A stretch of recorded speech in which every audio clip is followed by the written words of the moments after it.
Hi, I'm Alan Forbes, and today I want to talk to you real quickly just about why one of the reasons that people may be fearful.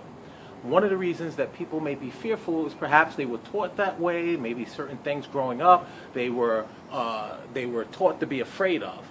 And you know, that brings up a very interesting story for me, because when I was a child I was very fearful. And I was fearful of animals, but then a part of me wanted to be a veterinarian. So the two don't mix. So I ended up having fish and a couple of little lizard newts, and they would nibble on my fingers, no big deal. But then I decided to get some hamsters. And my mother bought me 2 hamsters, and we put them in the cage, and I never touched them, I only fed them. Then after maybe about 2 or 3 months, I decided that, hey, maybe I want to pet these guys. But then they did not want me to pet them.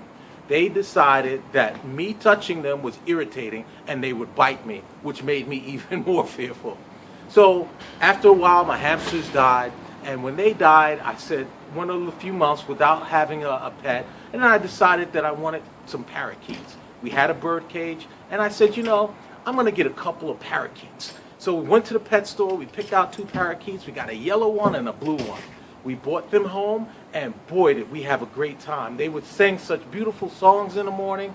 I mean, we would cover them up at night, and they would just make such beautiful sounds throughout our house, and I really enjoyed them. After a while, the blue one died, and I'm sad to say. And I let the yellow bird live there for a while by himself, and then she looked really lonely. So I said, I'm going to get another parakeet. So we went to the pet store, we picked out a nice, beautiful green bird. And the green parakeet we brought home, but this time I purchased a book called How to Train Your Parakeet. Information precedes revelation. Information precedes revelation. So in the book it said, put the green bird, or my bird, inside the cage, and let him get used to his surroundings. So I did that, and it said, you know, after about 10 minutes, hold the perch in my hand and let the bird light on the perch. And that's exactly what I did. The green bird lit on the perch I was holding in my hand after about 10 minutes. The yellow bird stayed at the top of the cage. The next thing the book said to do was to open up the cage door. So I opened the cage door, and after a little while, my little green explorer bird came down to the bottom of the cage, and it looked around, but the yellow bird looked bewildered, and it stayed at the top of the cage.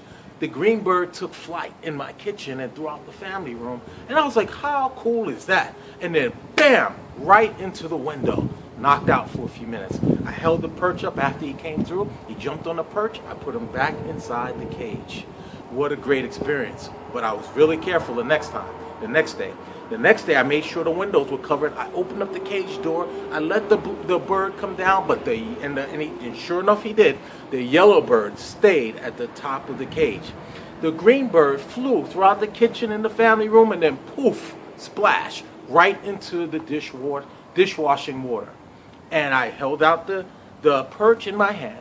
The green bird jumped on the perch. I put him back in the cage, shiny and clean. The next day, I made sure there was no dishwater. I made sure the windows were closed. And then I said, okay, things look safe. Let me open the cage door. I opened the cage door. The yellow bird still looked bewildered, stayed at the top of the cage, but my little green explorer bird came down. He came down and he lit on the opening of the cage door, and then took flight throughout the house, through the living room, all around. And eventually, my green bird, my new explorer friend, would light right on my finger and not the perch, and I would put him back in the cage. The yellow bird stayed at the top of the cage. I'm sad to say that the yellow bird, after some years, died in the cage. She died in the cage, never knowing what it was like to be out of the cage, never knowing what it was like to truly flap her wings and fly.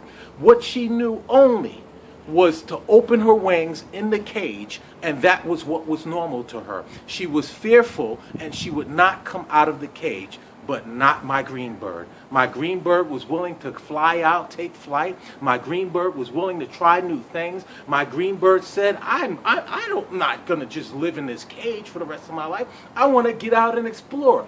Don't be the yellow bird. Be the green bird. Be the person that flaps your wings and takes flight and flies high to reach the greatness level that you were called to. Now, I said all that to say this, that if you can be effectively trained to fear, then you can be effectively trained to believe in yourself. You can have the courage to believe that you can get out of the box, you can get out of the cage, and you can go and do great things that you know on the inside you are supposed to do. So don't be afraid. Get out of your cage, get out of your box, and go do something great, because you have greatness in you.